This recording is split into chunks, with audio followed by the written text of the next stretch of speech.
I'm Vivien. I'm a physiotherapy student from the University of Sydney and I'm currently on placement at the UCRH.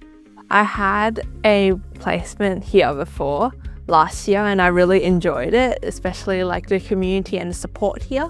I've been able to see a more diverse caseload of patients and a lot of injuries or like conditions that you would not normally see in one single placement in a metropolitan like hospital or site. So I've been doing like park runs every week, and what I really like about them is that they're a really good way to connect with the local community, and I find that the people here, they're really nice and so welcoming and supportive. In terms of support from UCRH, it's really been great since financially I've been able to receive multiple scholarships from UCID as well as external places. It's been really well supported.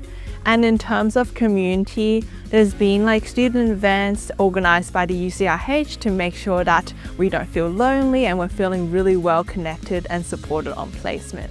There's a lot of good things about living in the Northern Rivers. It would be the natural scenery and also the landscapes in the region. It's just such a beautiful region. I've explored north, south, east, west, and like within like a 30-minute car ride, you could go to a farm, the mountains, waterfalls, a lake, or even the beach. And it's really close to Byron Bay as well, which is a really like popular tourist attraction.